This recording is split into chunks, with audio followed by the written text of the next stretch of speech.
Nifty हो चाहे bank Nifty, कौन से स्ट्राइक प्राइस पे ऑप्शन ट्रेडर को ट्रेड करना है, इस बात का डिसीजन लेना बहुत इंपॉर्टेंट होता है। और एज अ बिगिनर बहुत लोगों को ये बात समझ में नहीं आती है। Even after understanding ATM ITM OTM और सारे कॉन्सेप्ट समझने के बाद भी उनको ये क्लियर नहीं हो पाता है कि कहाँ पे कौन सा स्ट्राइक प्राइस चूज करें। In this video I am going to tell you everything about choosing strike price for Nifty and Bank Nifty. So watch this video till the end. Hi guys, my name is Sadan. Welcome again to my YouTube channel जहाँ पे मैं stock finance और trading से related बात करता हूँ। उससे आप कैसे पैसे अर्न कर सकते हो उसकी बात करते हैं। आज के वीडियो में बताने जा रहा हूँ मैं आपको कि कैसे आप निफ्टी और बैंक निफ्टी में अगर ट्रेड करते हो तो हर स्ट्रैटेजी के लिए स्ट्राइक प्राइस कैसे चूज करने हैं। तो ऑप्शन बायर कर सकते हो, ऑप्शन सेलिंग कर सकते हो, हेजिंग कर सकते हो। हर एक चीज के लिए आपको स्ट्राइक प्राइस कैसे चूज करनी है हम उसकी बात करने वाले इस वीडियो में।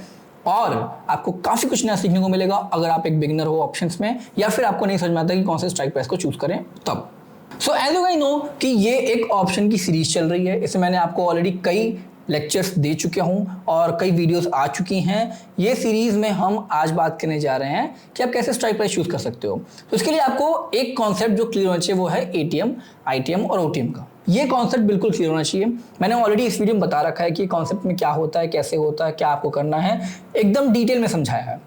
स्टिल जिसको समझ में नहीं आता है, इसको दिक्कत होती है, वो इस ट्रिक को फॉलो कर सकता है। तो अगर आप स्क्रीन पे देख सकते हो तो हम आ रहे हैं निफ्टी के ऑप्शन चेन पे।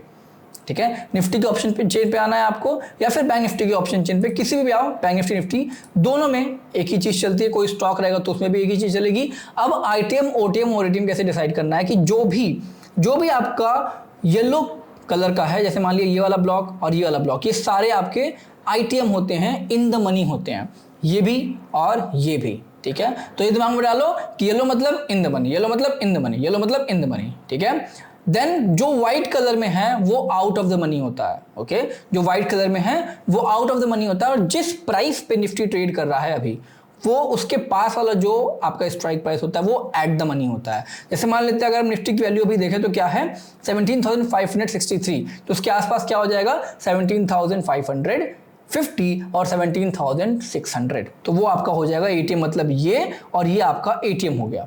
बाकी सब आईटीएम और ओटीएम। ओके, अब जैसे मान लेते हैं कॉल साइड है, पुट साइड है, तो कॉल साइड में अगर हम यहाँ पे ध्यान से देखें तो आपका 17,500 से नीचे सब 17,500 से नीचे सब इन द मनी है, और 17,650 से ऊपर सब आउट ऑफ द मनी है। ओके, और अगर हम पुट में देखें 17,500 से नीचे सब आपका आउट ऑफ द मनी है, और उसके अंदर उसके ऊपर जो है सब आपका इन द मनी है। ठीक है, तो आप ऐसे आइडेंटिफाई कर सकते हो अगर आपको कॉन्सेप्ट समझ में नहीं आया तो। लेकिन मैं कहूंगा कि आप कॉन्सेप्ट समझो, क्योंकि इतना टफ नहीं है। It's all about your understanding. अब थोड़ा सा टाइम दोगे आ जाएगा आपको। नाउ आपको ये जानना जरूरी है कि आप स्ट्राइक प्राइस किस चीज के लिए चूज कर रहे हो। आपको ऑप्शन बाइंग करनी है, आपको ऑप्शन सेलिंग करनी है, आपको हेजिंग करना है। इन तीनों के केस में आप कौन सा स्ट्राइक प्राइस चूज करोगे ये बहुत मैटर करता है। अब ऐसा नहीं है कि आप ऑप्शन सेलर बन रहे हो और कोई भी स्ट्राइक प्राइस जाके मुंह के उठा के चुन लिया, या फिर आप ऑप्शन बायर और ऑप्शन सेलर का स्ट्राइक प्राइस चुन लिया, ऐसा नहीं काम चलेगा। तो हम वो बात करने जा रहे हैं कि कौन सा strike price as a option buyer, seller और एज अ हेजर आपके लिए इंपॉर्टेंट होता है। सबसे पहले बात करते हैं ऑप्शन बाइंग की। ठीक है, ऑप्शन बाइंग की बात अगर हम करें तो ऑप्शन बायर का सबसे बड़ा दुश्मन होता है टाइम डीके। ठीक है, मतलब थीटा। ओके, थीटा आपका सबसे बड़ा दुश्मन है। ऑप्शन बायर क्या एक्सपेक्ट करता है कि अगर उसने बाय किया है तो मार्केट उस डायरेक्शन में जाना चाहिए। ठीक है, ना तो उसके अपोजिट जाए ना तो साइडवेज जाए, क्योंकि अगर साइडवेज भी जाएगा तब भी ड्यू टू थीटा और टाइम डीके उसका लॉस होगा। अपोजिट जाएगा तो ऑलरेडी लॉस होगा। लेकिन अगर मार्केट उसके डायरेक्शन में तुरंत जाने लगता है तो ही उसका प्रॉफिट होगा। तो सबसे बड़ा दुश्मन यहां पे है ऑप्शन बायर का, वो है थीटा। ठीक है, टाइम डीके। और उसको अवॉइड कैसे कर सकते हो, या तो बिल्कुल मोमेंटम वाले मार्केट में ट्रेड लो, लेकिन वो आपके हाथ में है नहीं, या फिर ऐसे स्ट्राइक प्राइस में ट्रेड लो जिसमें आपका जो थीटा की वैल्यू या फिर जो टाइम डीके की वैल्यू वो कम है। तो अगर आपको याद हो तो मैंने पुराने सेशंस में बताया है कि जो भी प्रीमियम होता है किसी भी ऑप्शंस का, वो दो चीजों से मिलकर बना होता है। एक इंट्रिंसिक वैल्यू, इसको हम आईवी बोल देंगे, और एक आपका टाइम वैल्यू, इसको हम टीवी बोल देंगे। ठीक है, टाइम वैल्यू वो वैल्यू होती है जिसको थीटा इंपैक्ट कर सकता है, बट इंट्रिंसिक वैल्यू को थीटा इंपैक्ट नहीं करता है। मतलब सिंपल सी बात है, अगर दो चीजों से आपका प्रीमियम बना हुआ है और उसमें जो टाइम वैल्यू उसको थीटा इंपैक्ट कर सकता है, थीटा आपका दुश्मन है, तो आप ऐसे स्ट्राइक प्राइस को चूज करोगे जिसमें थीटा कम है। और जिसको पता है कि कौन सा ऐसा स्ट्राइक प्राइस है जिसमें थीटा कम होता है, let me know the comment box. ITM, ATM और ओटीएम। ठीक है, अगर आपने इस बात का जवाब दे दिया तो मतलब आपने सही से देखे हैं सेशंस और आपको समझ में आ रहा है, that is a very good sign. Okay, now अगर हम बात करें थीटा किस में कम होता है, सिंपल सा आंसर है आईटीएम। ठीक है, आप अगर आईटीएम में ट्रेड करोगे तो उसमें इंट्रिंसिक वैल्यू ज्यादा होती है और टाइम वैल्यू कम होती है। इसका मतलब अगर टाइम वैल्यू कम तो आपका थीटा उतना इंपैक्ट नहीं डाल पाएगा। तो एज अ ऑप्शन बायर आपको हमेशा आईटीएम में ट्रेड करना चाहिए, हमेशा आपको आईटीएम में, ना तो एटीएम पे ना तो ओटीएम पे, जस्ट ऑन आईटीएम। ठीक है, इन द मनी, मतलब कि यहां पे अगर हम देखें फॉर ऑप्शन बाय, मतलब आप लोग कॉल बाई करते हो, तो अगर आप कॉल बाई कर रहे हो तो एज अ ऑप्शन बायर आपको हमेशा 17,500 के नीचे रहना चाहिए। ठीक है, 17,500 के नीचे रहना चाहिए। ओके, और जनरली देखो अब ये भी क्लियर नहीं हो पाता कि मतलब एटीएम से कितना दूर रहें। ठीक है, अब मान लेते हैं यहाँ पे 17,550 एटीएम है। ओके, अब मार्केट में अगर मूवमेंट ज़्यादा तेज है तो मैं कहूँगा कि आप 17,500 वाले इन द मनी को मत चूज करो, आप 400 या फिर 300 पे चले आओ। ऑब्वियसली थोड़ा सा आपका ज़्यादा पैसा लगेगा, इन्वेस्टमेंट ज़्यादा लगेगी क्योंकि प्रीमियम महंगा होता है। अब देखो यहाँ पे अगर देखें तो एलटीपी की अगर हम बात करें, ये रहा, तो 17,300 का जो प्राइस है, प्रीमियम का प्राइस है, वो 263 है, लेकिन अगर आप वहीं 17,500 का देखोगे तो 64 है। लेकिन द प्रॉब्लम हियर इज कि 17,500 एटीएम के ज़्यादा पास है, एक मूवमेंट और वो आउट ऑफ द मनी में चला जाएगा। ठीक है, तो थोड़ा सा आप इन द मनी में जाके ट्रेड करो, मतलब 17,400 या फिर 17,300। ओके, ये बात बिल्कुल दिमाग में बांट लो कि अगर आप एक ऑप्शन बायर हो तो ITM is your friend. Okay, ITM is your friend, आप ओटीएम एटीएम में ट्रेड नहीं कर सकते हो। आई होप ये क्लियर हो गया हो। तो डेफिनेटली अगर आप ऑप्शन बाइंग करने जा रहे हो तो आईटीएम में रहो, 17,400, 350, 300 कोई भी इनमें से आप बाई कर सकते हो if you are call option buyer then. Okay, और पुट में हो तो ऐसा ही आप इसको डिसाइड कर सकते हो। तो यहाँ पे हम एक रूल बना सकते हैं कि अगर आप एक ऑप्शन बायर हो तो हमेशा येलो वाले ब्लॉक में से आपको चुनना है स्ट्राइक प्राइस। अगर आपको कुछ समझ में नहीं आ रहा है तो एक रूल लिख लो अपने पूरे पिक्चर पे। ठीक है, जहां भी ट्रेड करते हो उसके सामने पेज पे लिख के चिपका लो कि अगर आप ऑप्शन बायर हो तो हमेशा जो पीले वाले हैं या फिर जो येलो वाले ब्लॉक्स हैं, येलो वाले स्ट्राइक प्राइस हैं, उनमें ही आपको ट्रेड करना है, चाहे वो कॉल के साइड हो चाहे वो पुट के साइड हो। तो अगर आप कॉल के साइड हो तो इसमें रहना है, अगर आप पुट के साइड हो तो इसमें रहना है, दैट्स इट। ओके, और कुछ नहीं याद करना आपको। Now second comes option seller. अगर आप एक ऑप्शन सेलर हो तो क्या करना है आपको, ऑप्शन सेलर का जो सबसे बड़ा दोस्त है वो है टाइम डीके। ओके, तो ऑप्शन बायर का बिल्कुल अपोजिट, अगर आप एक ऑप्शन सेलर हो तो आपके लिए सबसे बड़ा, जो आपका सबसे बड़ा दोस्त है वो है टाइम डीके। आप चाहोगे कि अगर कोई प्रीमियम चूज कर रहे हो तो उसमें इंट्रिंसिक वैल्यू कम हो और टाइम वैल्यू ज्यादा हो। क्यों? क्योंकि अगर थीटा डीके आपका दोस्त है तो टाइम वैल्यू को वो इंपैक्ट कर सकता है। तो जितना टाइम वैल्यू ज्यादा रहेगा उतने ही ज्यादा थीटा डीके होगा और उतने ही ज्यादा ऑप्शन सेलर का फायदा होगा। तो जिसको भी पता है कि टाइम वैल्यू किस में ज्यादा होती है और इंट्रिंसिक वैल्यू किस में कम होती है, let me know the comment box, let's see कितने लोगों को बातें समझ में आ रही हैं। नाउ अगर हम यहाँ पे देखें तो ये जो पर्टिकुलर केस है, मान लेते हैं कॉल सेलर होता है, कॉल सेलर होगा तो आपका इस वाले ब्लॉक में आएगा। ठीक है, इस वाले ब्लॉक में आएगा। अभी देखो ये तो एक्सपायर हो गया इसलिए कॉन्ट्रैक्ट आपको दिखा नहीं रहा है। मान लेते हैं हम इसको करते हैं 27 अक्टूबर का। ठीक है, 27 अक्टूबर की अगर हम बात करें तो देखो इसमें आते ही क्या दिख रहा है आपको कि जो out of the money contract है या फिर एट द मनी कॉन्ट्रैक्ट है। ठीक, एक और इंपॉर्टेंट क्वेश्चन, जो उसका जवाब दे देगा I will definitely announce his name in my next video. ठीक है, अगर आप एक ऑप्शन सेलर हो तो क्या ओटीएम और एटीएम में कोई फर्क है आपके लिए? आप out of the money call भी सेल कर सकते हो और एट द मनी कॉल भी सेल कर सकते हो, या फिर सिर्फ आउट ऑफ द मनी में ही आप सेफ हो? Let me know in the comment box.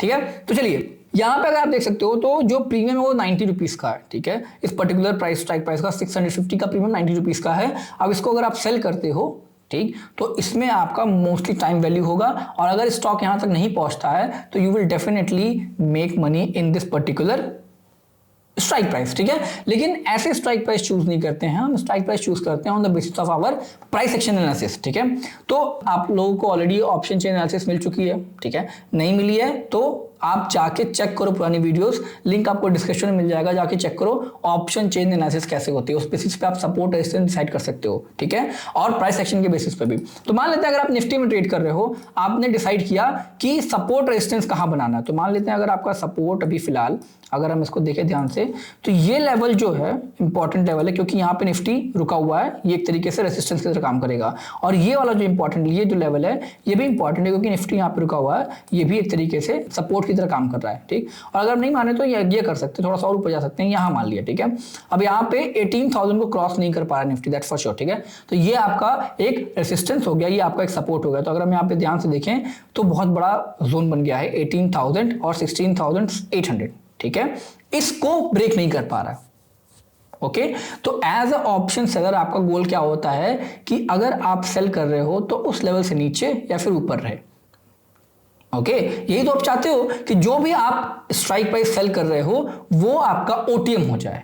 तो ओटीएम कब होगा, मान लो 18,000 ओटीएम कब होगा, जब आपका स्टॉक जो ये आपका निफ्टी है 18,000 नीचे रहे, और 16,800 ओटीएम कब होगा, जब ये आपका इससे ऊपर रहे। तो इन दोनों के बीच में अगर स्टॉक ट्रेड कर रहा है तो वो आपका एक अच्छा अपॉर्चुनिटी हो सकता है। मान लेते हैं अगर हम इसमें आते हैं 18,000, ठीक है, 18,000 कितने का मिल रहा है अभी आपका 11.45 का, 18,000 की वैल्यू क्या है 11.45, और अगर मुझे 16,800 की वैल्यू देखें तो 16,800 की वैल्यू है 8.55, ठीक है, ये आपका टोटल है। अब यहाँ पे मान लो तो मैं स्ट्रैटेजी बना के देखते हैं, तो मैं क्या करूंगा 18,000 का 16,800 का आपका यहाँ पे सेल कर दूंगा।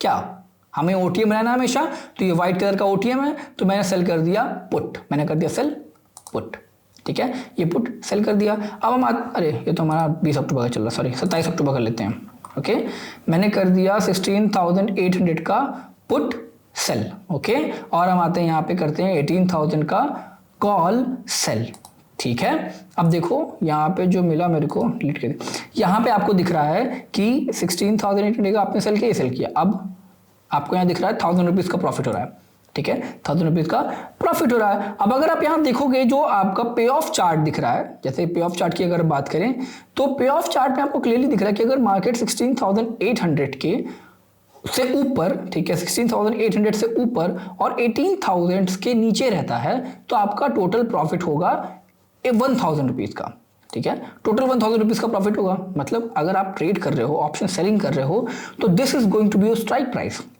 ठीक है, ये आपका स्ट्राइक प्राइस होगा, ना कि आप स्ट्राइक प्राइस 16,000 को रख दोगे, ये 17,500 का स्ट्राइक प्राइस नहीं होगा। ओके, तो स्ट्राइक प्राइस ऑप्शन सेलिंग में हम उसको रखते हैं जो हमें लगता है कि वहां तक स्टॉक नहीं पहुंच पाएगा, ठीक है। अगर ऊपर की तरफ कोई ऐसा लेवल है जो लगता है कि आपको वहां तक स्टॉक नहीं पहुंच पाएगा तो उसका आप कॉल सेल करोगे। अगर आपको नीचे की तरफ कोई लेवल लगता है जहां पे स्टॉक नहीं पहुंच पाएगा तो उसका आप पुट सेल करोगे। ये कॉन्सेप्ट और क्लियर होगा अगर आपने कॉल पुट वाले सेशन देखे होंगे, मेरे पुराने सेशन अगर आप देखोगे तो ये कॉन्सेप्ट और क्लियर हो जाएगा। तो मेक श्योर कि आप उसको देखो, ओके। अगर नहीं देख रहे हो तो थंब रूल बना लो। क्या करना है, अगर मार्केट ऊपर वाले लेवल को ब्रेक नहीं कर पा रहा, एक ऐसा लेवल मिल रहा है जिसको मार्केट ऊपर की तरफ ब्रेक नहीं कर पा रहा है, तो उस केस में आप उस लेवल का कॉल सेल कर दोगे, ठीक है। और कोई ऐसा लेवल जिसको मार्केट नीचे की तरफ ब्रेक नहीं कर पा रहा है तो उस केस में आप उस लेवल का पुट सेल कर दोगे और आपकी स्ट्रेटजी तैयार। ऐसे आप चूज करोगे strike price, that's it. For A option seller वही लेवल इंपॉर्टेंट है जिसको स्टॉक ब्रेक नहीं कर पा रहा है। अगर ब्रेक कर देता है तो फिर वो इन द मनी हो जाएगा, and that is for an option buyer, that is not for an option seller. तो मेक श्योर कि दिमाग में रहे, जो मैं थंब रूल बना रहा हूं उसको लिखते जाओ, नहीं तो फिर प्रॉब्लम होगी, ठीक है। जो थंब रूल मैंने पहले बताया था, अभी तो एक आपका आईटीएम एटीएम वाला बताया है आपको, कैसे आपको कॉल बाइंग में कॉल पुट सेलेक्ट करना है, और भी बता रहा हूं मैं सेल में कैसे करना है, तो उसको लिखते जाओ, ठीक है। अब आता है तीसरा पॉइंट जिसमें आप करते हो ऑप्शन की हेजिंग, ठीक। हेजिंग में क्या प्रॉब्लम है कि हेजिंग में थोड़ा सा चेंज हो जाता है। अभी तक हम क्या बात कर रहे थे कि अगर आप एक ऑप्शन बाइंग करते हो तो आपको हमेशा इन द मनी रहना है, लेकिन जब आप ऑप्शन की हेजिंग करते हो तो हमें buying out of the money करनी होती है। क्यों करनी होती है, सिंपल सा रीजन है। देखो अगर आप इस पर्टिकुलर केस में देखोगे तो हमने क्या किया है, ये जो लेवल इसको मैं थोड़ा मोटा कर देता हूँ, ठीक है, इसको मैं करता हूँ ब्लैक और थोड़ा सा मोटा तगड़ा की दिखे, और इसको मैं करता हूँ रेड और इसको थोड़ा सा मोटा तगड़ा के दिखे। ओके, तो ये हमने लेवल डिसाइड किया कि मार्केट इसके रेंज में रहेगा, इसी के रेंज में रहेगा। लेकिन इस पर्टिकुलर स्ट्रैटेजी में अगर आप यहाँ ध्यान से देखोगे तो हमारी दिक्कत क्या आती है कि जो लॉस है वो अनलिमिटेड है। अगर स्टॉक 18,000 या 16,800 को ब्रेक करता है तो there might be a chance कि आपको एक बड़ा लॉस लेना पड़ेगा। ठीक है, there might be a chance कि आपको बड़ा लॉस लेना पड़ेगा, और वो अवॉइड करने के लिए हम हेजिंग करते हैं। ओके, वो अवॉइड करने के लिए हम हेजिंग करते हैं। अब हेजिंग करते वक्त हमेशा हमें आउट ऑफ द मनी का कॉल बाय करना होता है, बिकॉज वो सस्ता पड़ता है और उसको हम एक तरीके से इंश्योरेंस की तरह बाय करते हैं। ठीक, अब ये मानो कि अगर आपने इस स्ट्रैटेजी को यूज किया जो अभी हम हमारे सामने दिख रही है, अगर आप इस स्ट्रैटेजी को यूज करो तो आपका सोल पर्पस ये है आपके स्ट्रैटेजी का कि market should be within 16,800 to 18,000। ठीक है, विद इन 16,800 टू 18,000 के रेंज में रहना चाहिए। और हेजिंग में आपकी स्ट्रैटेजी बदलेगी नहीं, हेजिंग में बस आप इसको और सेफ करोगे। ठीक है, और इसको सेफ एंड साउंड बनाने की कोशिश करेंगे हम जब हेज करेंगे। तो वो कैसे कर सकते हैं? इंश्योरेंस लेके।